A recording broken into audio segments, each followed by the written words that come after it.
All right, everybody, welcome back. Sam's Army Match Week number 23. We got a lot to talk about. We're going to start with the Premier League, where we will talk some Arsenal United throwback vibes. Villa is good, Spurs are not.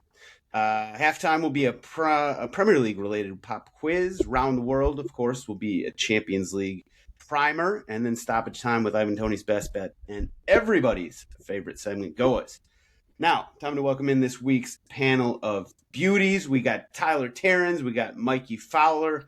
We're going to skip the intro question. We'll keep things really, really tight, really short here because we got an extra special returning guest joining us, Dan Rapaport, golf reporter extraordinaire / Manchester United lover.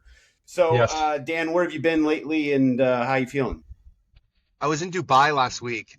I was on the ground for less than 72 hours, so I felt crazy while the whole time I was there.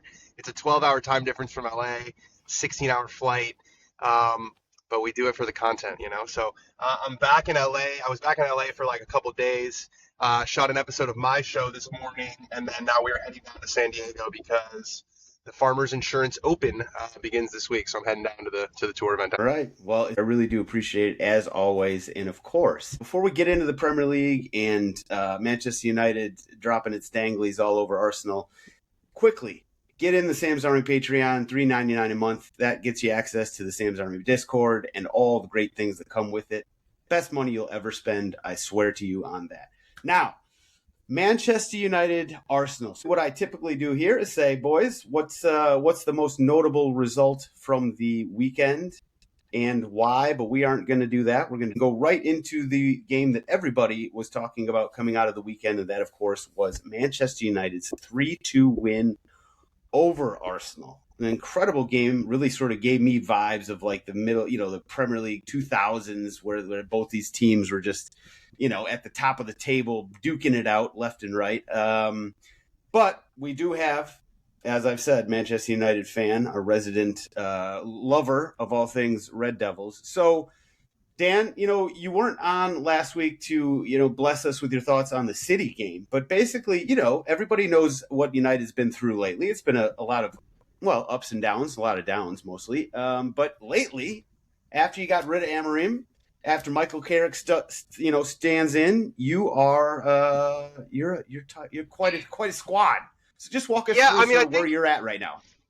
Well, I think it's actually important to touch on the in between because we had Fletcher in for 2 games. We draw at Burnley, which is a horrific result. I mean, these are the kind of results that now look even worse, like losing to Everton, drawing Wolves at home, like. In the moment, they feel bad. When you see what the team is capable of, they look extra bad. But then, so we fire Ruben. There's a lot of drama. There's a lot of infighting within the community, within the fan base. And Fletcher comes in. We draw Burnley, and then we go out of the cup against Brighton. And that was actually the low point because that guaranteed a 40-game season for the first time in, 40-something years, which is just like highly, highly embarrassing. Obviously, the way we went out to Grimsby was unforgivable. And then to lose again at home to Brighton in a really listless performance.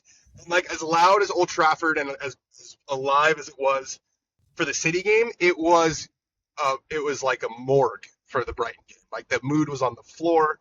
Carrick's coming in and we're getting ridiculed about, another ex-manager. Oh, this guy thinks he's going to just, wave his hands and it's going to be 2006 again.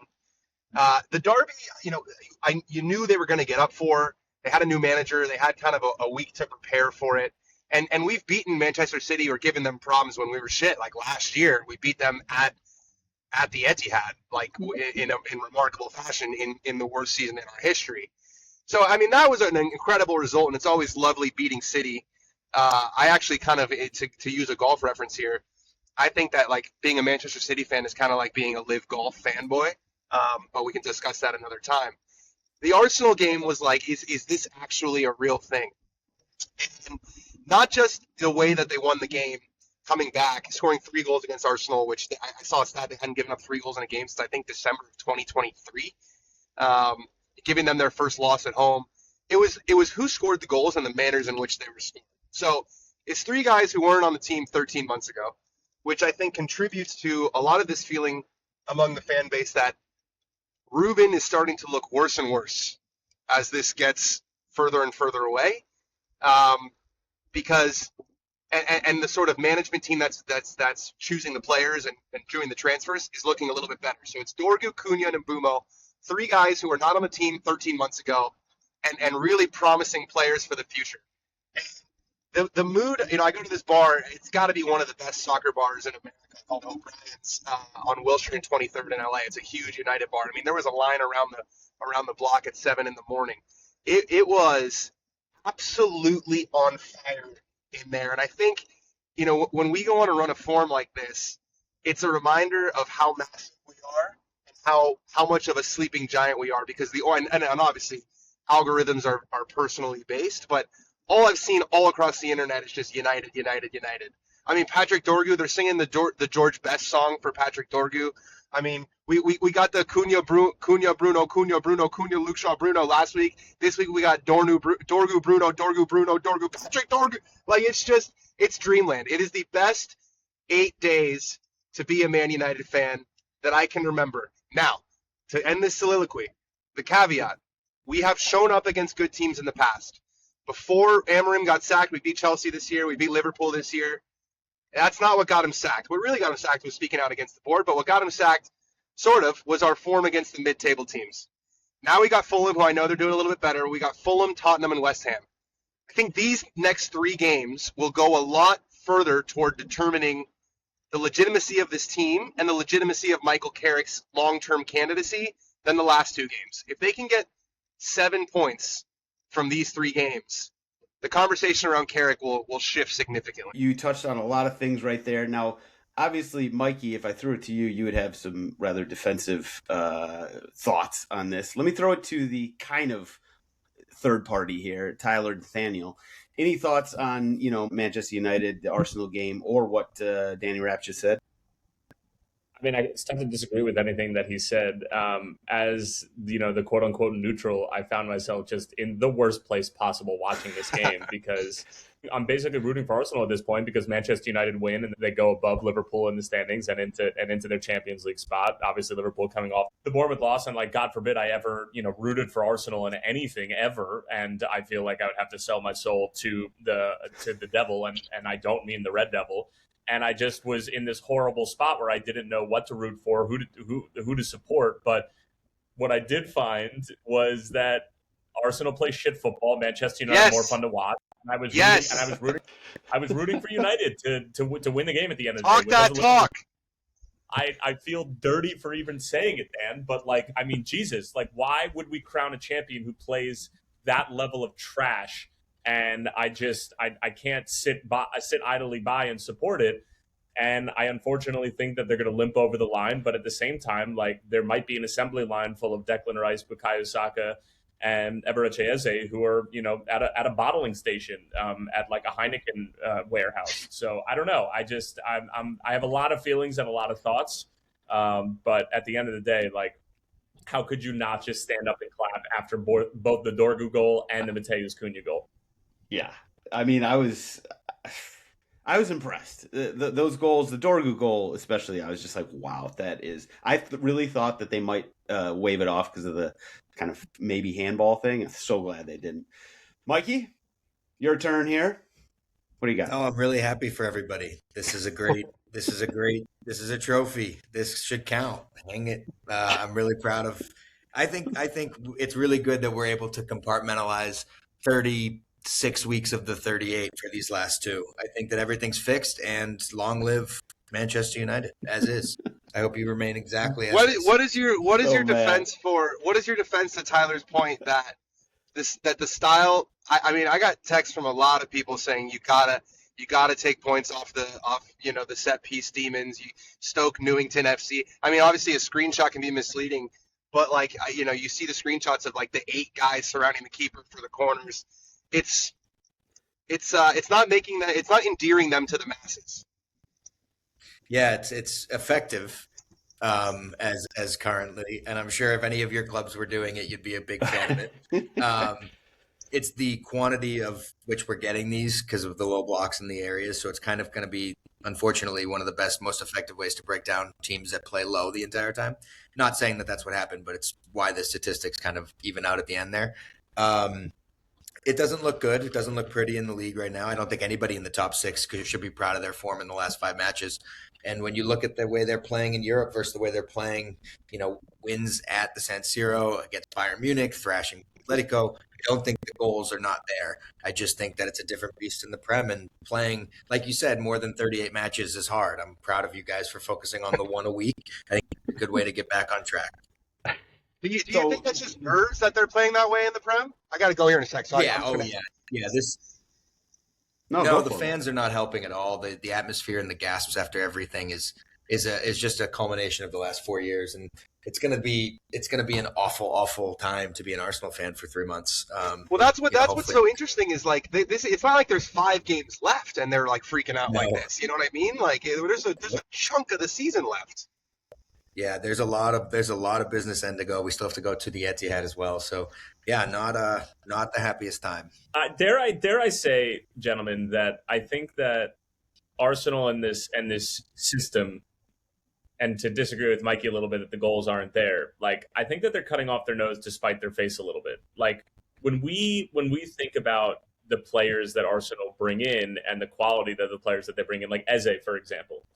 Eze has been trash coming off the bench. This is a rhythm player who needs to be starting games, and if he's not starting games, like him playing and then Martinelli not coming on, like not stepping onto the field in this game is wild to me, because Martinelli is like a little Energizer bunny who can come on and like make something happen. Eze needs to be like part of the game for 75 to 80 minutes to really like settle in and make a difference, in my opinion. But even more so than that, Odegaard, Eze, like Saka, all of these guys, like they're rhythm guys. They need touches on the ball. They like to move it, and it's gotten to the point where there's such a reliance on the set pieces, and there's such a reliance on just gritting their way over the line, that I think that in their effort to become wildly efficient, they've almost taken their best weapon away from their players, in the sense that like they just don't play the style of football that a lot of these guys were originally brought in to play.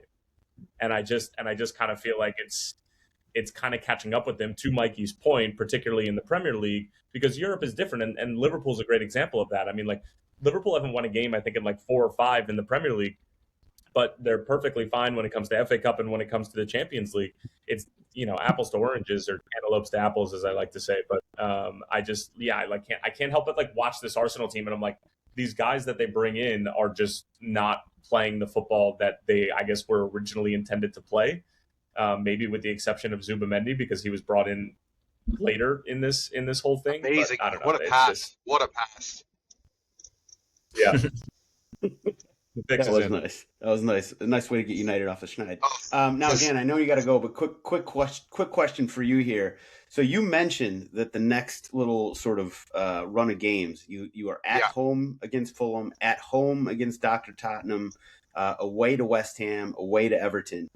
So I agree with you. Those games are the ones that you're going to actually sort of, what is this United all about?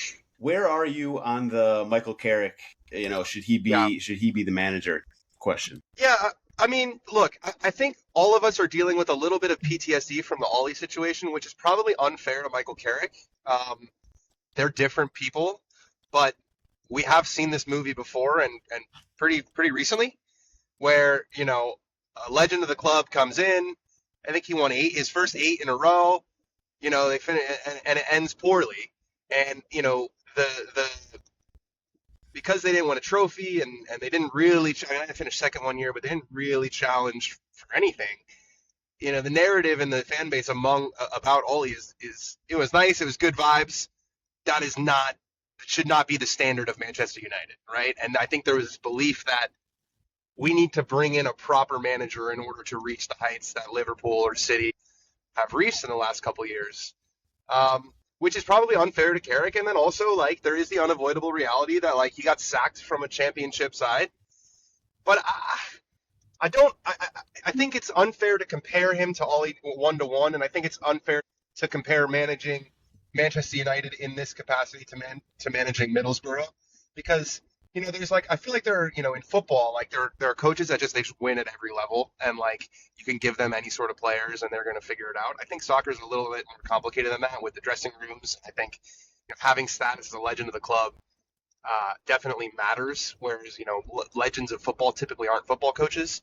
So it's not apples to apples, but um, I want to see the next. I know it's not a box office answer, but I want to see the rest of the season. If we get into Champions League football, and I think there's 15 games left, and he wins 9 of them or 10 of them, and if they get on a good run, I don't know how you don't give him the job. Like, how much better can you do than beating the top 2 teams in the league and getting saving a horrible season? So I would love for it to be him, just because I'm tired of changing managers, but it's too early. It's just too early. Okay, but you're on the bandwagon where if the team performs under him, then he should get the team. Yeah, I mean, I saw Roy Keane say if he could win every single game, and they still shouldn't give him the job, and that's just like disrespect. I don't know if that's like clickbait or like, what do you mean? Like, is the point like to win games? Yeah, I know he wasn't the only one. There was a lot of that going around. Okay, listen, Dan, thanks for hopping on. We'll get you back on after you guys, spank whoever you. Hopefully you play somebody. We're winning the next 3, and then that guy's getting a haircut, and then I'll come back. Oh, there we go. I hope not as a Spurs fan, but you probably will. Thank you, Dan. You're the man. Safe travels. Now, Mikey, anything to add about Arsenal, or are you good? No, it's fine. We're done with that. That was a fun game. That was just a really fun game. Like, just taking a step back, trying to ignore all the narratives and the hating Arsenal and sort of feeling sorry for Manchester United over the last couple of years. That was just a fun game to watch. And the goals that United scored outside of Emblemo were bangers. All right, moving on. Other games. So now I'll ask you the question, Tyler. What other game outside of Arsenal United, most notable of the bunch? I mean, I feel like it has to be Liverpool to a certain extent. As much as it pains me to say, I feel like it's getting to the point where I feel like Liverpool are running out of excuses to a certain extent. And this is with the caveat that Bournemouth were missing as many pieces as they were. Like, it's not just the fact that they're losing to a Bournemouth team that's fully loaded with Antoine Semenyo and Tyler Adams and Tavernier, and like they are full throated, and like the Bournemouth team that's sort of challenging to be in that kind of like quasi European spot. Like, it's a Bournemouth team that finished in 13th place at the end of the weekend because of the win and are decimated by injuries and sales and everything. So, and it took Liverpool to really like scratch and claw their way back, only to have like this normal bullshit from a long throw-in and a lack of ability to just clear the goddamn ball, and like the lamest, Arsenal type of finish off a long throw-in that I've ever seen. And it's just like, it's enough already. And it's tough to like put your finger on it. I mean, it's similar to when Liverpool barely scraped into Champions League the year after they won the Prem, where I just get the feeling as a Liverpool fan, right? And you're talking about mentality monsters. I get the feeling they're going to concede off of every single set piece that they concede inside of midfield. I really do. Like, it's a sickening thought. And but you watch the way that they defend, or more importantly, the way that they don't, and you just can't help but look at them and be like, oh, who do you turn to and blame? Like, there's no lack of talent, and I think that, again, apples to cantaloupes here. There's no lack of talent on Manchester United for them to be a Champions League team. Like, that much is clear. And not for nothing, but it's not like they were in 14th and Michael Carrick's been in charge for like 7 games and propelled them up into 4th place. Like, they were in, 5th or 6th place when Ruben Amorim got fired? Like, it's not like they were totally like left for dead for this season. Like, the talent was clearly there, and Ruben Amorim wasn't as dumb as people are making him out to be. He definitely was dumb, but it's just not as bad. And right now for Liverpool, it's just sort of like, does there need to be a change of a voice in the locker room? Is this just simply like a throwaway year where you like maybe make a run in Champions League because that's the only real competition that you have any sort of confidence in right now, and maybe you just give them a pass because of what happened in the offseason with Diogo Jota and the Isak injury and the saga of bringing him in and no preseason and every other excuse we could possibly come up with? But this result, and more importantly, the way in which it went down, is like, same old shit this year. And like, how many, like, we haven't won a Premier League game in God knows fucking how long. I know that feeling. Yeah, watching Liverpool right now, it's weird. Virgil van Dijk, he has been such an incredible player for so long. And he always has had this kind of, lackadaisical is probably a little strong, but he's so fast and so big and so strong, and he's so well positioned that he can do things without looking like he's trying very hard. And he's still doing that, but he's fucking up. And so the narrative is going to change and it's going to change like that he was too arrogant, he's too overconfident, he's just an asshole and he's not good anymore. And that the goal that he gave up, he kind of tried to flick it, kind of missed it. And then I think it was the first goal. That was awful. And yeah, I don't know. So basically are you, and then I saw the bet makers are currently, I think Arne Slot is a heavy favorite to be the next manager sacked. And this is in a world where Thomas Frank is still employed, by the way. Yeah, I'm not Slot out. And just to be clear, that's on my scale of like 100% would be Slot out, and I'm at like 15. Not Sam's weird scale of like, the quantum physics being involved. But I will say, definitively, Mo Salah needs to be sold for whatever to Saudi Arabia this window. It is so blatantly obvious we are better without him on the field. So or he's a super sub for the rest of the year. Like, it is so obvious. Get him off the field. Make sure that you get your best 11 on the field. Like, he just doesn't have it anymore at the Premier League pace. And not for nothing, the goals and whatever contributions he made for Egypt during AFCON, like, those were not good performances from him. It was more similar to what we saw from him last year, where he isn't really involved for 85% of the game, or 85 minutes, whatever it is. Then all of a sudden he just pops up with either a penalty or some sort of poacher's moment where it's a mistake from the other team. Like, we are definitively a better team without him on the field right now in this moment. Sell him all you can. There we go. It seems like every team is in of some form of chaos right now. Not like what fan bases are happy with their team right now? Villa. West Ham.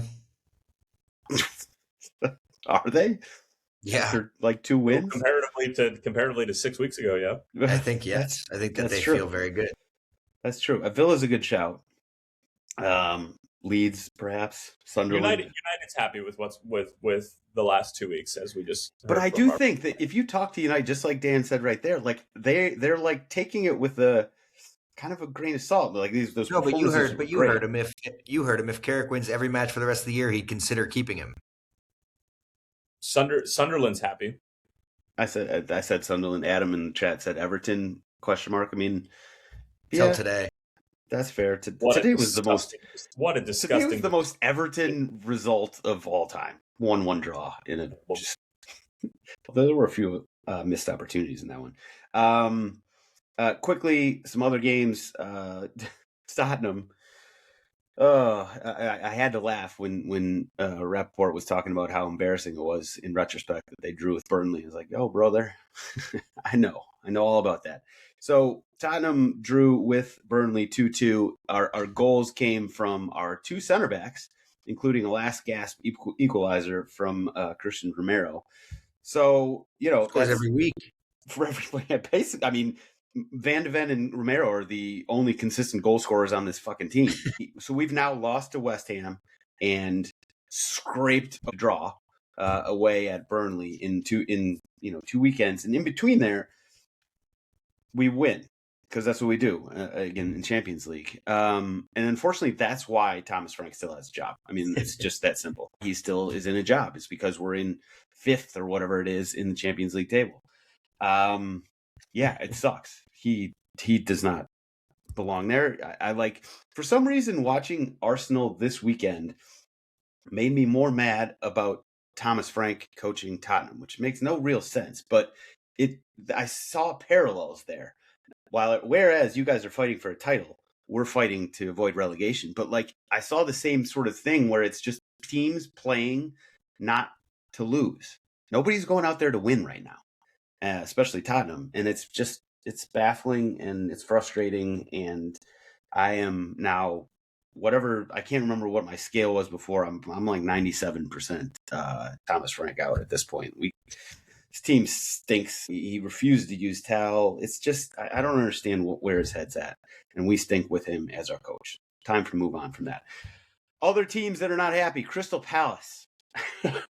We talked about this last week, where it's just sort of this slow motion train wreck. The coach is leaving at the end of the season. Mateta is now perhaps going to leave in January. They just lost their best defender. It did feel like this weekend was a possible reset for them. They were getting Munoz back. They were getting Sarr back from injury and AFCON, respectively. And, Glasner, whatever. Right? People had stopped talking about the fact he's going to leave because now it's at least official. So they had a chance to reset. And then they went and lost at home badly to Chelsea. And it's like everything is right back into total and utter chaos. I feel sort of bad for them, but they're way ahead of us in the table, so I can't really feel too bad. But yeah, Crystal Palace is in a tough spot right now. Whereas Chelsea, let's give Chelsea a little credit. They seem to be stacking up wins under. We're talking about a club with a Chelsea Football Club with that payroll at 37 points through 23 matches. I don't think we need to give them any credit. None at all. Okay. Only 1 point clear of Liverpool's worst season in a decade. And behind Manchester United. Yeah, this is Chelsea, by the way. All right. Listen, I'm not going to go out of my way to give them credit. I just think that, you deserve a little. To the quote-unquote discipline issues that they were having earlier on in the year. Like, they've had a few pretty straightforward wins with no red cards and no bullshit. So, like... They're being adults? Them and Manchester United have been adults for the past 2 weeks, and I feel as if that needs to be celebrated on this podcast, given the fact that we treat them as petulant toddlers on a pretty regular basis. A wise man once said that the Premier League is down right now, and I think that's never been more true. Everybody kind of has their fault. Yes. Where's the bottom? The leader's on 50 points through 23. Yeah, it's but very low. They play shit football. Well, okay, that's a strong argument for that. But the other counter argument is that the bottom is up and it's making them look like they're playing shit football. Because if you go look at the Champions League, look at what the teams are doing. They got 5 in the top 12 or whatever, which is not nothing. City, no Haaland, which interesting move by Pep, who clearly does not give a fuck about your fantasy team, including mine. But yeah, 2-0 win. I guess if you're gonna sit your best goal scorer and maybe the world's best goal scorer at home against Wolves is not a bad day to do that. He's got 1 goal in his last 12. Oof! Wow. No, 9. Sorry, 9. 1 in his last 9. Yeah, but he's playing Spurs coming up at the top. Dr. Tottenham coming to town. And by the way, shout out Dr. Tottenham, who fixed West Ham, who then went and spanked Sunderland. Tottenham always beat City. Don't you pretend that that's not a real thing. It's true, but yeah. And I always say the same thing, like probably not this time. Probably not this time. I mean it though. Probably not this time. It's going to happen. All right, let's go to FPL quickly and give some shout outs. Usually that just means Mikey. Shout out to Mikey, who I assume is still at the top of the table of all the tables. I'm terrible right now. Terrible. I'm not doing too much better. You're first in the Sam's Army Council Elders, followed by Tommy. Who is that? Mitchell, Sam, and Tyler. Discord Sickos League. Mikey's still up top, although not by much. It's getting close in there. Wert's so good. Our guy Dalton's in second, and Matthew Perry is in third. And then in the podcast wide league, we got Luke McCulloch up top. Thomas Senef, Mikey's favorite guy, is in second. Ryan Nolan is in third. Mikey, you're down to seventh. I'm nowhere in that. Yeah. Embarrassing. That's just gross. Now, weekend to come, you already teased the fact that Spurs are hosting Manchester City on Sunday. There's no way we're going to get a result from that. Let's just be honest. There's no chance in hell, 0.0% chance. Other games, though, Liverpool hosting Newcastle, interesting. Aston Villa hosting Brentford. Sunderland hosting Burnley on Monday. Any games you're particularly interested in, Mikey? What a terrible time for Arsenal to have to go to Ellen Road. That's going to be an ugly one. That has draw all over it. Has the season, the way this is playing out, has it sort of changed the way you're like thinking about Arsenal and what they need to do in these games? Because like we were kind of thinking earlier, oh man, you're dropping points, like that's going to be a huge problem. It's almost like everybody's dropping points every week at this point. So it's almost it's a definitely an exhausting gauntlet of a schedule when you're in Europe. So a lot of teams are really suffering. Pep's rotating. You can see when he's playing guys like Marmoush from the start in Premier League games. I know it's Wolves, but like it's pointing out a little bit of the fact that he's recognizing everybody's down, every single person. So I think for Arsenal, and listen, I wanted to let the United guys have their moment. That's really sweet, but it's going to have to be the guy you're paying £300,000 to. Saka's as out of form as he's ever been. Ironically, Nwaneri, who's playing in that exact position in Marseille, looks the better player, which is hilarious. It's League One competition, though. I get it, but still, he probably would have played at the weekend. It's got to be him. There's not a lot of 15 goal assist guys on that roster. If he's not performing, then they're not going to be good. So he's looking for, I think, contact a little bit too much right now. He's playing in a very, very static style. It does not look pretty. So, I think there'll be some rotation, experimentation for Kairat, obviously, but I'd be interested to see if the manager runs the same formation back at Ellen Road, because that is going to be a very difficult test with their professional low block counterattacking style, Calvert-Lewin in form. It feels like that Sunderland away match earlier in the year where it's just going to be a war. So, very worried about that one. Looking forward. Not to be obvious. Speaking of wars, Liverpool hosting Newcastle, who makes everything a war. Tyler, any thoughts on that one? Yeah, I think that's going to be another bloodbath. I mean, Newcastle tried to make it into that at St. James's Park at the beginning of the season, and Liverpool barely snuck by. I think that was the Rio Ingamoa game, if I'm not mistaken. It was. Yeah. I mean, Newcastle are coming off of a tough loss against Aston Villa, and I think that we're fighting for our Champions League lives. Like, you lose this game. I mean, Manchester United where are they? They're home against Fulham. Chelsea are going to win against West Ham, and I'm just like looking at the table. I'm like, yeah, this is, it's getting to the point where you're going to really start to be battling every single week, and that you're going to be in the next round of Champions League, and gotta get this one. Have to get this one. It's you gotta stop the bleeding at some point. You gotta win a game at home and get the crowd back into it, because now you're in a proper top four race, and like, you're not caught in this limbo of like being in second and being too far behind Arsenal to the point where you're not going to win the title. Like, you have everything to play for the last 4 months of the season. So at some point the light bulb's got to go off that you're going to end up not playing in the European competition that you should be playing in with the roster and with the money spent from this past summer. So we won't go into details, but quickly, yes or no, do you think Slat sees out the season? Yeah. Okay. Other games that I'll point out, I think Manchester United hosting Fulham suddenly became extremely interesting. I'm intrigued to see what this United team is all about when they're at home, expected to do things and dominate possession, or at least have a lot of possession. So that'll be an interesting one. Also, Wolves and Bournemouth. So Wolves, we were talking about them kind of turning the corner. They were biblically bad for the first 80% of the season, but they've kind of turned it around in the last, let's say, month or so.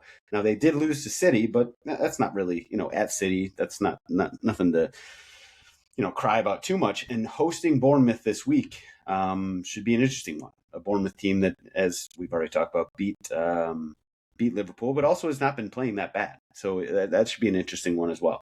So some interesting games this week. We'll move on. Halftime. Okay. Pop quiz time for you boys. This one might be a tough one. Maybe we'll see. Which club Let me see those hands. No cheating. Which club has the lowest paid, highest paid player in the Premier League? Or said another way, which club's highest paid player is the league's brokest boy of the highest paid players in the league? So number one, which club is it? And then bonus points, what's the player? It's not Sunderland because Shaka probably makes more than most. What comes to mind is Leeds and like, I don't know. Somerville also just got paid at West Ham. They gave him a big deal. I feel like Burnley might fall into this category. Yeah. Who's their best player? Jadon Anthony? No, they probably paid Broha because he came from Chelsea. He was probably like 70, 80,000. What about somebody from Forest? No. Hudson-Odoi probably makes a ton of money. Yeah, that's true. A British boy. Alonga used to probably make a ton. I'm gonna say Somerville at West Ham is probably my final answer. I'm saying he probably makes the most at West Ham, but he makes more than anybody at Burnley. I think I like your Burnley shout. Are you going with Tyler as well? Yeah, I'll roll with Burnley. And then who would it be? Broha is my guess. Sure. Good guess. Good guess. You guys forgot one team, Brentford. Why would I forget them? They're good. Yeah, but, but they also don't pay much. Who is it? Jordan Henderson. So, fun fact about his salary. So he's getting paid. You guys want to guess? 130. 75. 75,000 per week. Just 75,000 per week. Which, by the way, fun fact, his wages were almost exactly that at El Ettifaq a couple years ago at Saudi Arabia. Only he had an extra zero on the end. He was getting paid. So he's making $3.6 million a year, roughly. Shit, your math is better than mine. I'll say yes. I have no idea. Yeah, it's 300 a month. Yeah. So he was making Tyrese Maxey money in Saudi Arabia. It's insane. Compliment corner. Who have we been shitting on? Arsenal. Shitting on Arsenal. There we go. Okay, there you go. Tyler Nathaniel, give us a compliment about the Arsenal. Yeah, Arsenal Football Club, North London forever. Despite the fact that they play the worst football in the Premier League, I would venture to say that at least it's gotten them to this point and it has been effective. You're stating facts right there. That's a compliment. It's effective. Okay. And it makes me want to gouge my eyes out, but it's effective. All right. I'll just give them credit for having probably the best center back defending duo and the second best center back strike force. You know what? I'll give another one. They try really hard. Mikey, you're the backhanded compliment king over here. You got anything? Yeah, I don't need to be any sarcastic answers today.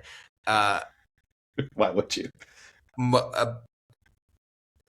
The club that people are the most envious of in the world right now. All of you sound so sour. You wish you were where we were. Most envious in the world. I think every single person would want the team and the roster and the style that Arsenal I think every single player in the Arsenal dressing room has taken a more metaphorical shit in their pants, realizing that they're only 4 points up with 4 months remaining. You just wait. Wait for what? For the inevitable bottle? Like, I don't... What it, like... God, that would be so incredible if Arsenal doesn't win this year. I've basically come to grips with the fact that Arsenal is winning the title this season. They don't. Okay, that would be amazing. Okay, as the supporter of a legitimate football club, which both of you really wouldn't know much about, like if I could guarantee that if I was just told at the beginning like that the footballing gods are going to be like, all right, Liverpool's not winning anything this year. However, you can fuck with a team of your choosing and lay it out for me right now, and the soccer genie will make it come true. Have Arsenal lead the entire way and have them shit in their pants for the final, few months of the season, and they piss it away to a team of your choosing. I don't care who. And that would be my wish of the team that I could fuck with. I would 100% co-sign that, although I would like it to come down to like the last couple weeks, not the last couple months, last couple weeks. And then just, what do you say, shit in their own fart? Yes, I need that. I need that so bad. Now, I will say it's funny that you're talking about shit about Arsenal when you're wearing a Jets sweatshirt right now. Do you guys see what you're doing, though? I just said one thing, and you've been rambling on about how happy your own life would be at our demise. It's incredible where we've gotten to as a club in the last 3 years. Where have you gotten to? What have you... 4 points up. This cultural identity that we've taken in all of your brains. What is your identity? A team that everybody just loves to see fail because they've actually never succeeded and their fan base just happens They don't boo nobodies, Tyler. You guys Rapaport, no, let me go. When Rapaport's on here talking, I don't even care because they fucking suck. So for you guys to say this stuff makes me feel, confident in where we are as a football club. No, it means you guys also fucking suck. That's what that We means. sure don't. You sure do, because I would argue that Manchester United have theoretically won more over the past 4 years. I can't believe we're talking about Manchester United like this. These guys that are getting paid buttloads of money have performed twice to their expectation as a club, and we're celebrating with special guests and segments. What expectation? Ridiculous. Succeeded as quarterfinalists in the Champions League. It's about where we were, Tyler. You should at least appreciate this as a Liverpool fan who watched that garbage in the early 2010s. Okay, from where we were to where we are, I feel immense pride in the fact that you're also haters. You guys have not gotten anywhere yet. You're talking like somebody who's got some banners. That's what I'm saying. That's what I'm saying. He's talking. No, I'm not. I feel good about it. He has counted his chickens already, and it's just I have not. The tears will taste delicious come in. I have not counted anything. I have not. I'm just reveling in the fact that Tyler is 100% on board with what I've been thinking for the last however many months ever since I came to this. First supporter. I am all in on this club shitting in their own fart for the next few months. I am so invested in it to the point that I was rooting for Manchester Bloody United in a game against Arsenal. I feel good, guys. Jared in the chat. Where we were, where we are. Sky is falling. Bullshit. Has to start around the world time. Now, quickly, Champions League. So we have the final match day of Champions League coming up this week, Tuesday and Wednesday. No, everything's on Wednesday. Excuse me. So a big Wednesday ahead. As I said earlier, the Premier League is doing quite well. We got 5 teams, and I think it was the top 11. So City's 11, Chelsea 8, Newcastle 7, Tottenham 5. We're fucking 15th in Premier League. Liverpool 4th, also funny, and Arsenal 1st. It's quite a run by the Premier League here, which I do think. We're having this discussion, this debate in the Discord chat, which if you're not in the Discord chat, you should get in it immediately. People were saying whether that means anything. And obviously it just depends on your perspective. I think that does mean something. It says something. If it doesn't mean anything, it certainly says something. And that is the Premier League is rich as fuck. And we are spending the money, at least relatively wisely sometimes. But Champions League, there's just too many permutations at this point. There's you can't even go through them all. But basically, there's only a few teams that have been mathematically eliminated. So we've gone back and forth about sort of the changes that UEFA has put in place with the structure and everything. I got to give them a little credit. The games have been great. Goals have been left and right. And the fact that there's this many teams still in it coming down to the last match day, I guess maybe they're doing something right. So I'll give them a shout out there. The teams that have been eliminated officially at this point, by the way, are, I think, Frankfurt, Slavia Prague, Villarreal, and Arsenal's opponent, Kairat Almaty. So of the games coming up this week, Mikey, what's the one that you would call out as must watch? I think there's going to be a ton of goals in Dortmund Inter. Both teams kind of locked where they are. I think you're going to see a lot of these teams in the second group try to play and score as many goals as possible to move up. That's one of the rare ones that kind of matches up. Aside from that, PSG Newcastle is always fun. I think they played each other last season, if I'm not mistaken, and I believe that was a fun contest. I think PSG will want to get a lick back, and then Chelsea are going to have to go to Napoli and win. Yeah, those are the really only ones. The rest of it, just pay attention to the lineups and try to make some money on some meaningless games. Yeah, I think Newcastle really put a hurt on PSG in one of the because they played home and home. I'll pull it up. Yeah, I think it's like 4-1. 4-1. Yep, 2 years ago. Yeah. Tyler, what game would you call out?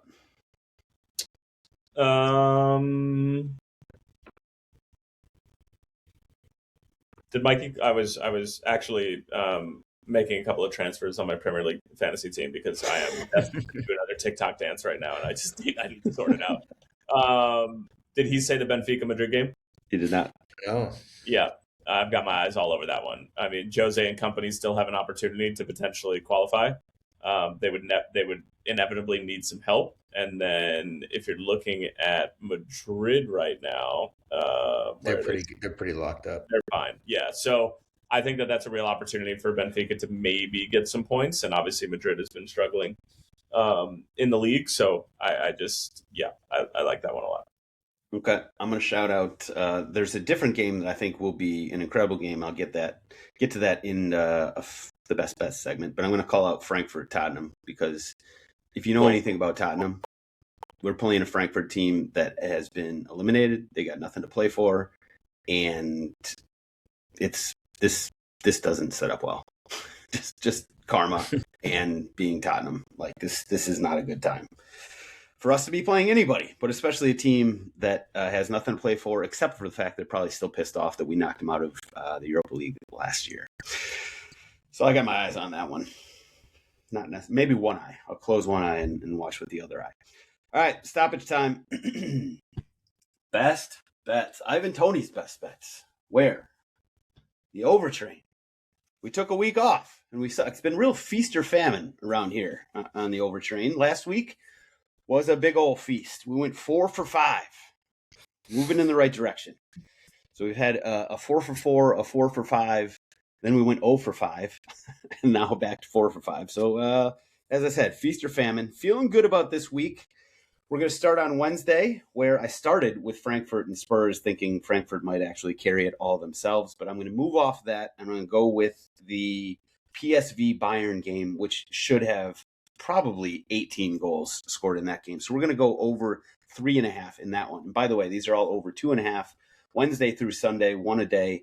Unless I say otherwise, it's over 2.5. So Wednesday, 3.5 over on PSV Bayern. Thursday, we're going to the Saudi Pro League where Al Qadsiya is hosting Al Hilal. And that's going over 3.5 as well. Friday, we're going to the Eerste Divisie, the second division in the Netherlands. Almere City is hosting Roda Kerkrade. Over 3.5 on that one as well. So our first three are all over 3.5. Saturday, we're going to the Swiss League, which has been carrying me lately, although it was the one game I lost last week. Servette is hosting Sion on Saturday. That's over 2.5. And then Stuttgart hosting Freiburg in the Bundesliga on Sunday. Bing, bang, boom, Friday or Wednesday through Sunday, one a day overtrain. Let's get some monies. Now, Mikey, what do you got overtrain or best bet wise? Yeah, we're going to go to Wolves Bournemouth on Saturday.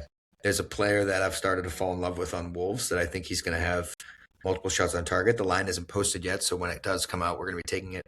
Mateus Mane. He's kind of playing a free role for this Wolves team. He likes to shoot from distance. He's 18 years old. He's playing 90 minutes. He's got all the right marks of a one young Julio Enciso that we used to love, being on a team that, needs creators and is void of real attacking wherewithal and given freedom and likes to shoot. So I'm going to take Mane 2 shots on target, and I'm probably going to tease the 1 shot on target from outside the box, possibly even 2. So we're going to take all that stuff on Saturday. All right. Good shout. Tyler, what do you got? I'm going to take a page out of your book. I'm going to go over. I like the over in the PSV Bayern game. I'm also going to pair that with over in the over 3.5 in Frankfurt and Tottenham. And then just for shits and giggles, over in Dortmund and Inter. Over 3.5 as well. Oh boy. Do you know Yeah, do you know what you're at, or are you still kicked out of your I betting did the first. The safe one I did was over the Spurs game and over the PSV Bayern game, and I already placed a bet on that. And now I'm going back and doing it for this one. So give me a hot second while I cook up this juice. It's +6. It's +615 just for the first one, and then here's the last leg, and nope, that's the wrong one. By the way, your Karabag and Frankfurt over saved me from the hellhole that Mikey dug for me because of Ramiro Enrique bullshit. So It's been a month. somebody knows what they're talking about on this podcast. Yes, Tyler. It's been a month. It's been 2 weeks. Still not over it. Plus 1187. There you go. If it ain't got commas, we ain't doing it. That's right. All right, let's finish strong. GOAWs, everybody's favorite segment, especially Mikey. Speaking of Mikey, what do you got for us this week? Yeah, it's definitely my favorite. I didn't know that there was a dual sport athlete on Panama, so I'm going to shout him out. J.D. Gunn, blonde, most American-looking man of all time, American name even, is the keeper for Panama. He's 6'6". He also plays for their national team on the basketball team. So big time fan of that. Have to point out the soccer basketball guys, and especially somebody with such an American identity playing for Panama. So I'm going to keep an eye on that. JD Gunn is my GOAT this week. I thought you were joking about two-sport athlete. No, that's a for real. No, he legitimately is a two-sport athlete. Yeah. Okay. All right. Good shout. Tyler, what do you got for us? I've got two. The first one's really quick, and I can do as many as I want because Sam has allowed all of us to build up enough stock to the point where we could have 17 goers for the rest of eternity, and it still wouldn't catch up that he has had. World.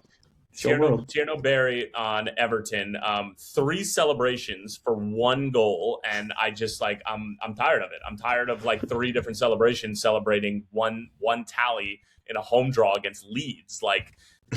Pointed at himself. And then he did some kind of dance, and I was like, all right, 2's all right, it's fine. It's the post-celebration. I'm on board with that. And then he shot the bow and arrow, which, by the way, the amount of people who technically don't know how a bow and arrow looks, you don't let go of both hands. You let go of the backhand, and you keep your bow arm steady. So 3 different celebrations, and one of them was just fucking wrong. Okay, so that's our bad one. The good one, Adrian Heath, if you haven't read the story written by Paul Tenorio on The Athletic yet, I highly recommend that you do so. Adrian Heath, who, of course, was a great Premier League striker for Everton back in the day, played for Espanyol, was one of the first English players to go and play over in La Liga, coached the likes of, the Austin Aztecs going back to the days of the NASL, Orlando City from when they went from USL and then to MLS, and then, of course, Minnesota United before he got fired. Last year, he basically, through an agent that was learned to be a fake agent, was asked to go do an interview for a Saudi Arabian job that apparently just didn't exist. And he was supposed to meet the sheikh of the Saudi Arabian team in Morocco, ends up getting kidnapped for about 24 hours by this shady group of guys and lived to tell the tale. And, I've worked with him on Sirius XM before. He's an awesome dude. And I worked with him 5 months after this happened, but he just came out and told the story for the first time over the past couple of weeks. Incredible story that obviously you wish that never sort of has to be written. But Paul Tenorio, who's one of the best journalists in this country, in this sport, knocked it out of the park. Really, really incredible writing, and just go read it. I told you the ending, but the intricacies of the article and of the story of itself are mind blowing. It's just crazy. So Adrian Heath and Paul Tenorio are my second go. Fair shout. I saw that story. Insane.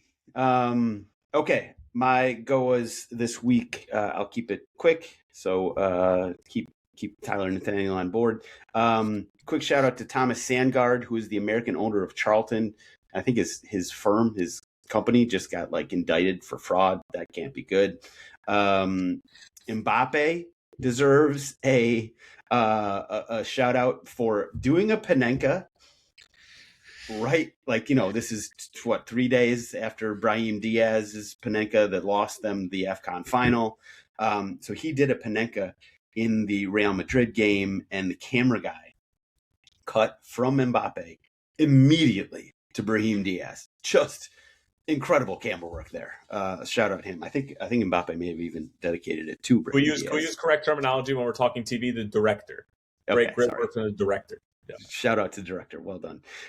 Thank you for the correction on that one. And my actual go, though, is Trinity Rodman. The woman got paid, deservedly so. She also single-handedly completely changed the rules of the way NWSL's contract and salary structure works. I think she's getting paid over $2 million annually, which I don't know, might not even be enough, but it is at least a big step forward for her and hopefully for NWSL. I know that the English League and actually the French League and Spain, they've been poaching a lot of American talent. Hopefully this helps NWSL compete a little bit better. And in the short term, just shout out to Rodman, she's a badass and is getting paid and deservedly so.